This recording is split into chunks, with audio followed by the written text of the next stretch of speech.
Hello दोस्तों, स्वागत है आपका अपना यूट्यूब चैनल रेस मैथमेटिक्स पे। तो चलिए आज बात करते हैं क्लास 12th का इंटीग्रेशन चैप्टर का एक्सरसाइज 7.1 का फर्स्ट क्वेश्चन।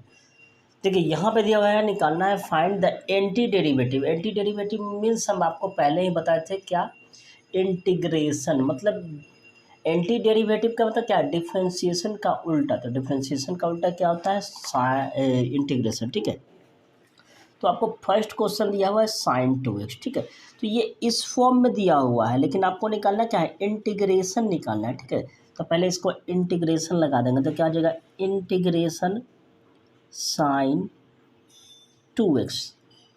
एक्स है तो यहाँ पे dx लिख दीजिएगा। ठीक है, तो हमें इसका वैल्यू निकालना है। ठीक, तो ये सब बनाने से पहले सबसे पहले आपको जो फार्मूला दिए हैं वो याद होना चाहिए, जो यहाँ पे है। देखिए sine x d x minus cos x plus c होता है, कॉस एक्स डी एक्स। मतलब इतना फार्मूला आपको याद होना चाहिए। अगर ये याद होगा तो आपसे ये बन जाएगा। ठीक है ना, तो इस सब के लिए सबसे पहले आप याद रखिएगा। तो पहले देखिए यहाँ पे क्या है मेरा, साइन 2x dx। तो इसका क्या हो जाएगा फार्मूला, जानते हैं आप क्या हो जाएगा, माइनस कॉस 2x। अब बट्टा में जो इसके बगल में रहता है ना उसको लिख देते हैं, समझ में आया, प्लस यही आपका आंसर हो जाएगा। सिंपल था, कोई ज़्यादा हार्ड नहीं था। क्या होगा देखिए, एक फार्मूला हम बताए थे, नहीं याद है तो फिर देख लीजिए। यहाँ पे होगा साइन ए एक्स डी एक्स, इसका हो जाएगा माइनस कॉस ए एक्स बटा एक्स के बगल में जो रहेगा उसको बटा में डाल देंगे आप, प्लस सी या के आप दे सकते। तो ये फार्मूला था। ठीक है, तो इसी फार्मूला से हम इसको लगाए। अब आते हैं क्वेश्चन नंबर 2 क्या है। मतलब एक लाइन का आंसर था, इसका कोई ज़्यादा हार्ड नहीं था। क्वेश्चन नंबर 2 आपको दिया हुआ है तो ध्यान दीजिएगा। क्वेश्चन नंबर 2 आपका है cos 2 लिखा हुआ है, लेकिन सॉरी cos 3x, तो हम डायरेक्ट लगा देते हैं इंटीग्रेशन cos 3x dx। अब इसे हमें सॉल्व करना है तो क्या करेंगे, तो इंटीग्रेशन cos 3x का फार्मूला क्या होता है, इंटीग्रेशन cos x का होता है क्या होता है, साइन एक्स प्लस सी। तो यहाँ पे बगल में कुछ नहीं है इसलिए इसके बटा में कुछ नहीं, यानी इसके बगल में एक है तो एक बट्टा में नहीं दिया जाता है। अगर यहाँ पे 2 रहता तो यहाँ पे बट्टा में 2 जाता है। ठीक है ना, मतलब क्या कि अगर यहाँ पे cos 2x dx रहता तो ये हो जाता साइन 2x बटा 2। ठीक है, ये होता। तो इसी तरह यहाँ पे देखिए आपको क्वेश्चन क्या है, cos 3x, तो इसका cos x dx का क्या फार्मूला होता है, साइन x। ठीक है, लेकिन यहाँ पे 3x है तो यहाँ क्या हो जाएगा, साइन 3x। अब बट्टा में इसके जो मल्टीप्लाई रहता है वो होता है। तो यही आपका आंसर हो गया। ठीक है, आते हैं क्वेश्चन नंबर 3 को कैसे सॉल्व करते हैं। चलिए देखते हैं क्वेश्चन नंबर 3 को कैसे सॉल्व करते हैं। दिया हुआ है इंटीग्रेशन 2x dx। तो देखिए एक फार्मूला आपको बताए थे कि integration e to the power x रहे तो इसका फार्मूला होता है e to the power x। अगर यहाँ पे 1 है तो 1 बट्टा में, अगर यहाँ 2 रहेगा तो 2 होगा प्लस सी। तो देखिए इसका क्या हो जाएगा formula, e to the power 2x बटा 2 प्लस सी। तो सिंपल है, कोई ज़्यादा हार्ड नहीं, यही आंसर होगा। एक बात और बता दो, देखिए इसका जो क्वेश्चन बोल रहा है उस पर ध्यान दीजिएगा। यहाँ पे कह रहा है कौन सा मेथड यूज करने के लिए, तो उससे भी हम इस क्वेश्चन को सॉल्व कर देते हैं। यहाँ दिया हुआ है फर्स्ट नंबर है ना, हाँ देखिए यहाँ पे एक चीज़ और बता दूँ। ऐसे तो आंसर ये सब सही है, इंटीग्रेशन हम कर दिए, इसका आंसर यही होगा। इसको आप जो मेथड करा है उस पर ध्यान दीजिए। करा है फाइंड द एंटी डेरिवेटिव और integral of the flowing function by the method of inspection. मतलब क्या है कि देखिए हम पहला क्वेश्चन को ही फिर से लेकर समझाते हैं, 1 से 3 तक तो बता दिए, फिर फर्स्ट क्वेश्चन को हम उस मेथड से बता रहे हैं जो बुक को बोला है। जैसे दिया हुआ है कि साइन 2x है, ठीक है ना। अब यहाँ पे करा है कौन सा मेथड यूज करने के लिए, इंस्पेक्शन मेथड को यूज करने के लिए। ठीक है ना, इसका मतलब क्या है कि किसको डेरिवेटिव करें, डिफ्रेंशिएट करें कि साइन 2x आएगा। ठीक है ना, ये जो हम फिर से बता रहे हैं एक नया मेथड, तब इसमें थोड़ा सा सोचना पड़ेगा कि किसको डिफ्रेंशिएट करेंगे कि साइन 2x आएगा। तो आपको याद है कि साइन किसका फॉर्मूला होता था, कॉस का। तो यहाँ पे हो जाएगा कि कॉस 2x का डिफ्रेंशिएट करेंगे तो कितना हो जाएगा, कॉस 2x का डिफ्रेंशिएशन कितना होता है, साइन एंगल, यही ना होता है साइन 2x। कॉस का डिफ्रेंशिएट क्या होगा, sign 2x into differentiate angle करेंगे तो कितना हो जाएगा 2। तो कॉस 2x का डिफ्रेंशिएट किया तो कितना है, साइन 2x इंटू 2। अब इस 2 को कहाँ करेंगे, यहाँ पे ले आएंगे तो क्या हो जाएगा 1/2 dx cos d/dx cos 2x equal to sine 2x। अगला स्टेप पे ध्यान दीजिएगा क्या कर रहे हैं, अब d/dx को बाहर रख दीजिए, इसको 1/2 को हम बाहर कर देते तो क्या हो जाएगा cos 2x, ये हो गया आपका sin 2x। अब देखिए इतना को डिफ्रेंशिएट करेंगे तो मेरा कितना आएगा sin 2x। तो आपको इस मेथड से कहा है बनाने के लिए, तो आप इस मेथड से भी बना सकते हैं, लेकिन हम सबसे अच्छा बेटर बताएंगे कि आप इंटीग्रेशन कर दीजिए, क्योंकि इससे पूछा नहीं जाता है। एक क्वेश्चन हम आपको बता दिए हैं फर्स्ट क्वेश्चन को कि साइन 2x को बाय इन्फेक्शन जो मेथड है उससे बनाना है। तो इसका मतलब क्या है कि किसको डिफ्रेंशिएट करेंगे कि साइन 2x आएगा। तो सिंपल बात याद रख सकते हैं, आप पीछे पढ़े होंगे डिफ्रेंशिएशन में कि कॉस का डिफ्रेंशिएट करते हैं तो साइन आता था, तो यहाँ 2x है तो कॉस 2x को डिफ्रेंशिएट करेंगे, सॉरी तो यहाँ क्या आएगा माइनस साइन 2x, माइनस छूट गया था तो यहाँ भी हो जाएगा माइनस साइन 2x। तो इसको हम माइनस को इधर भेज दिए, ठीक है, ये माइनस को इधर भेज दिया तो यहाँ हो गया यानी -1/2 cos 2x को डिफ्रेंशिएट करेंगे तो कितना आएगा sin 2x। तो इसका आंसर कितना हो जाएगा -1/2 cos 2x। देखिए तो वैसे भी उतना ही आंसर आया था, पहले वाले के से भी वही आंसर आया था, ठीक है ना। तो ये आपके ऊपर निर्भर करता है, आप इससे बनाइए या डायरेक्ट इंटीग्रेशन कर दीजिए। तो मेरा मन है कि आप डायरेक्ट इंटीग्रेशन कीजिए, क्योंकि इसमें थोड़ा सोचना पड़ेगा और ऐसे भी ये एग्ज़ाम में नहीं आएगा ये मेथड, ठीक है। तो आप इसको बना लीजिएगा, ठीक है। एक क्वेश्चन और जो दिया हुआ है cos 3, तो cos 3 को भी देखते हैं कैसे सॉल्व करते हैं। तो देखिए क्वेश्चन नंबर 2 जो दिया हुआ है उस पर ध्यान दीजिए। क्वेश्चन नंबर 2 आपको दिया हुआ है कि cos 3x, ठीक है। अब cos 3x किसको डिफ्रेंशिएट करेंगे कि cos 3x आएगा, तो यहाँ ध्यान दीजिए cos किसका डिफ्रेंशिएट होता है, साइन का डेरिवेटिव होता है, तो यहाँ पे क्या हो जाएगा साइन 3x को अगर डिफ्रेंशिएट करेंगे तो कितना आएगा cos 3x इंटू 3। याद होगा डिफ्रेंशिएशन साइन एंगल का, cos angle into differentiate angle, आप जो भी पढ़े हुए एंगल या एक्स पढ़े होंगे तो इतना हो गया। तो अब अगला स्टेप ध्यान दीजिए, इस 3 को कहाँ ले आएंगे, क्योंकि हमें cos 3x लाना है। तो यहाँ पे क्या हो जाएगा, इस 3 को यहाँ ले आएंगे तो 1/3, तो ये हो जाएगा d/dx साइन 3x, ये हो गया cos 3x। अब d/dx को जैसे को तैसे रहने दिए, 1/3 अंदर गया तो ये बचा साइन 3x, तो ये हो गया cos 3x। तो किसको डिफ्रेंशिएट करे तो 1/3 साइन 3x को डिफ्रेंशिएट किया तो कितने हैं cos 3। तो डिपेंड आपके ऊपर करता है जैसे बनाइए, ठीक है ना। तो हम बनाते हैं इंटीग्रेशन मेथड से, आप इसको उतार लीजिए उतारना चाहते हैं तो। चलिए अब मिलते हैं क्वेश्चन नंबर 4 पे इंटीग्रेशन मेथड से। तो इसको आप स्क्रीनशॉट लेकर उतार सकते हैं। तो चलिए मिलते हैं क्वेश्चन नंबर 4 पे इंटीग्रेशन के थ्रू बनाते हैं, क्योंकि ऐसे में थोड़ा सोचना पड़ता है। तो चलिए उतारिए। चलिए देखते हैं क्वेश्चन नंबर 4 में आपको दिया हुआ है ax+b के होल स्क्वायर को एंटी डेरिवेटिव निकालने के लिए, यानी इंटीग्रेशन निकालना है, ठीक है ना। तो सबसे पहले इसके लिए एक फार्मूला हम पढ़े हैं, क्या पढ़े थे फार्मूला, तो याद कीजिए ax+b के पावर अगर p रहे तो एक हम फार्मूला पढ़े थे ax+b, और यहाँ हो जाता था p+1 बटा a गुना p+1। मतलब x के बगल में जो था उससे देखिए, अगर आप पीछे का वीडियो नहीं देखे तो आप पहले जाकर पीछे का वीडियो देख लीजिए, ये पीछे पढ़ा दिए, इंट्रो पहले देख लीजिएगा 7.1 का 2 का, तो ये पीछे हम वीडियो बता दिए, ठीक है ना।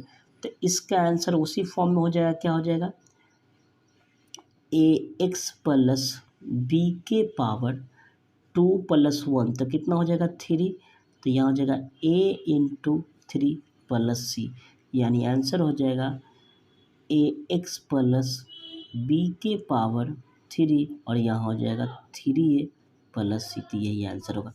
आप इसको 1/3a भी लिख सकते हैं, ऐसा नहीं कि बटा में लिखे तो गलत हो गया सही हो गया, तो ये आपका आंसर हो गया।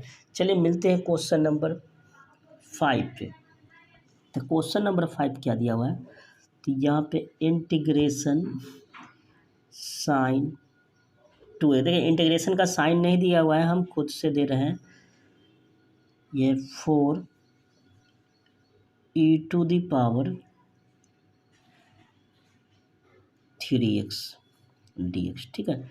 जब भी एंटी डेरिवेटिव निकालना होता है इंटीग्रेशन, अगर x रहे तो यहाँ पर dx लगा दीजिएगा, y रहे तो y dy लगा दीजिएगा, ठीक है।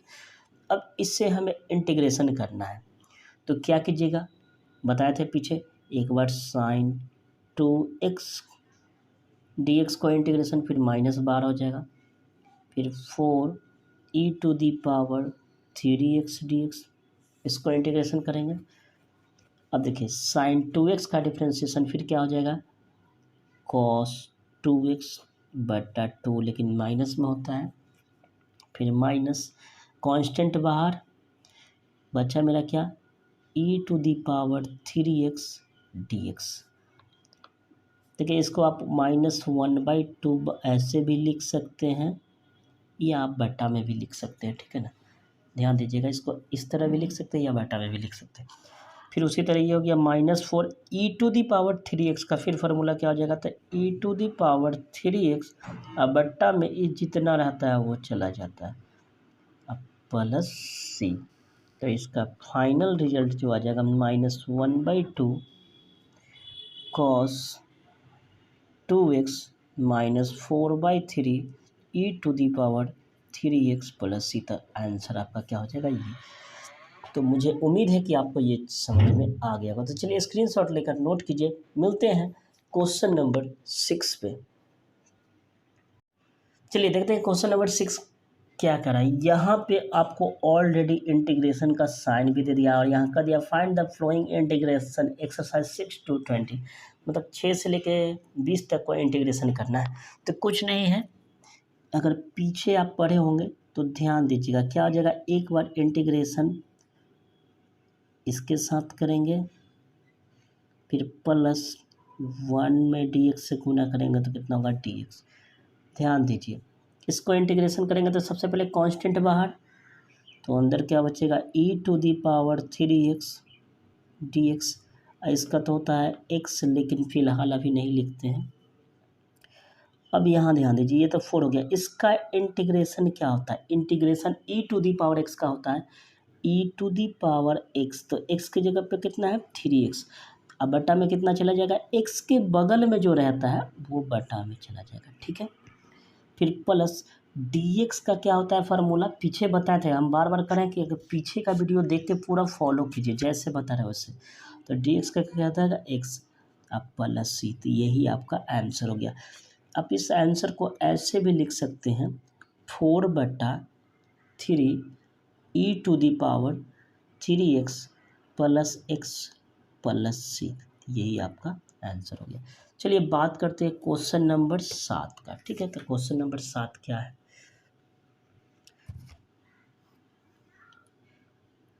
देखिए क्वेश्चन नंबर 7 आपको दे दिया है x²। हम पहले बोल दिए कि इसका इंट्रो जाकर आप देख लीजिएगा तो आपको इतना ये हार्ड नहीं लगेगा। तो इसका इंट्रोडक्शन 7.1 का बता दिए हैं। सेम क्वेश्चन मतलब इस टाइप का हम 7.1 का इंट्रोडक्शन में बता दिए, तो आप जाकर देख लीजिएगा, ठीक है।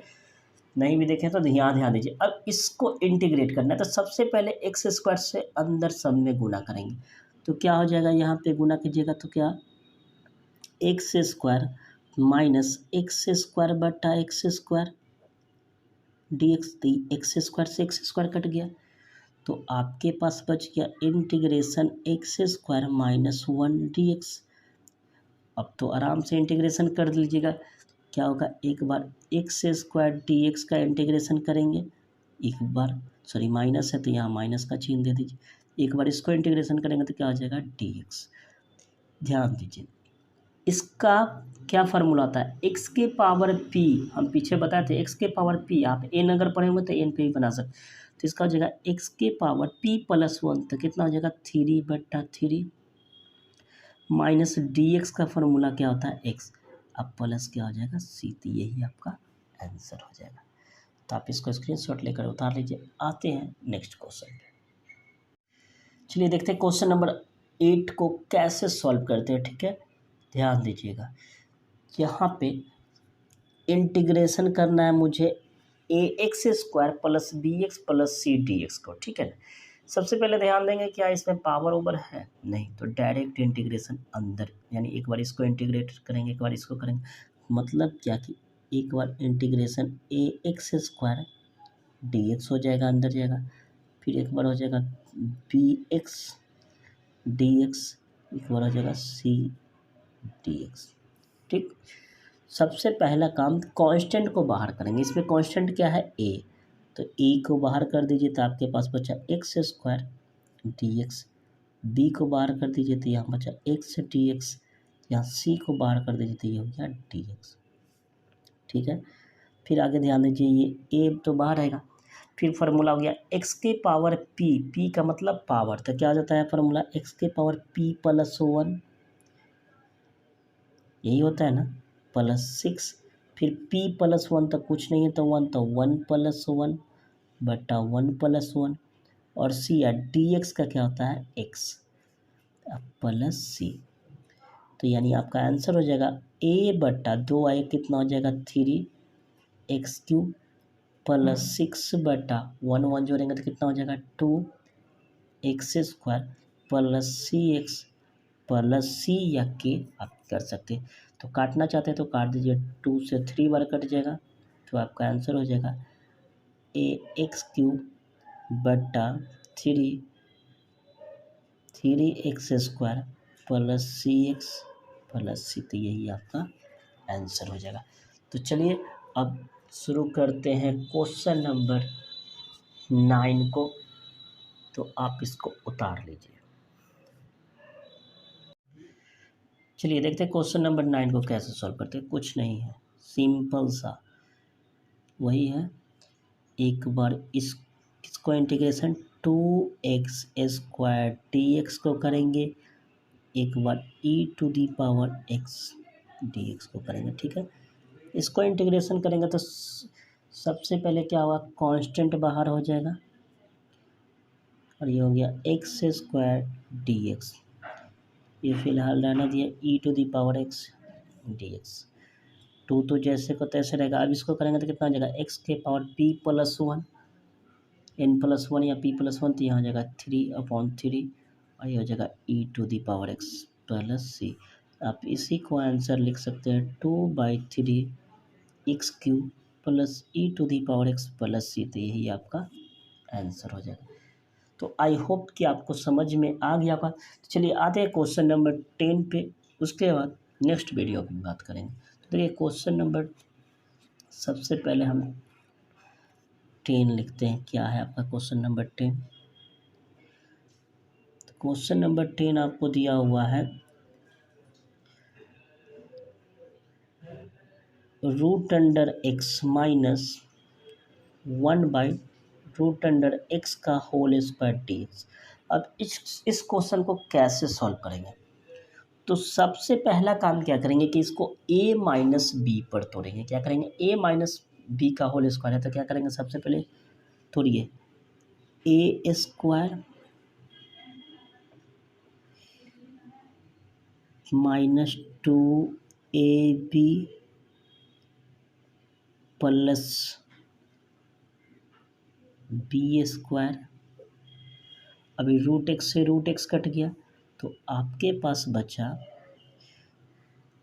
स्क्वायर से क्या होगा, रूट हट जाएगा, तो ये हो गया x - 2, और इसका हो जाएगा प्लस 1/x, क्योंकि स्क्वायर से रूट हट जाएगा, 1 का स्क्वायर इतना dx। अब हमें कितना को इंटीग्रेट करना होगा, इतना को इंटीग्रेट करना होगा। तो कैसे इंटीग्रेट करेंगे, तो देखिए ये हो जाएगा x dx minus constant direct बाहर कर देते हैं, ये हो जाएगा 2dx, फिर प्लस 1/x dx।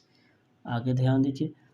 फिर फार्मूला लगेगा, कुछ नहीं है तब पावर में 1 है तो क्या हो जाएगा, x के पावर 2/2 p+1 वाला फार्मूला -2 dx का हो गया x।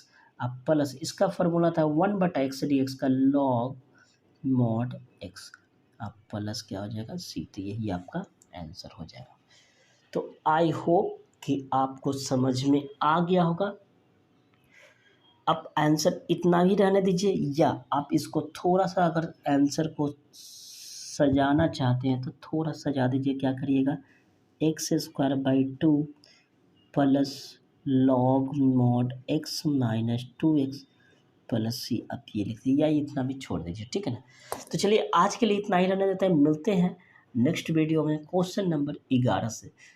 तब तक के लिए goodbye and take care. और अभी तक चैनल को सब्सक्राइब नहीं किए तो प्लीज़ चैनल को सब्सक्राइब कर लें और साथ ही साथ बेल आइकन दबा दें, तब कीजिए जब भी न्यू वीडियो पोस्ट करें उसका अपडेट आप तक पहुंचता रहे। तो मिलते हैं अगले दिन, तब तक के लिए goodbye and take care.